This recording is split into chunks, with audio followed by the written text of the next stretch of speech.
هعمل معاكم فطار سهل وبسيط لذيذ جدا بالشوفان وكمان صحي.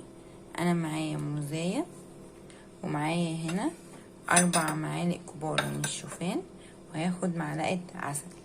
استنوا عشان اوريكم هعمل ايه. هجيب الطبق ده اقطع فيه الموز، قطعت كده الموز تمام. هاخد الشوفان وانزل عليه اقلبه كويس، ومعايا كده معلقه العسل اهي، هنزل بيها هنا كده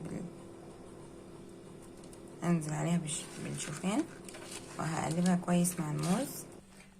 وده كده بيكون شكل الشوفان بالموز والعسل.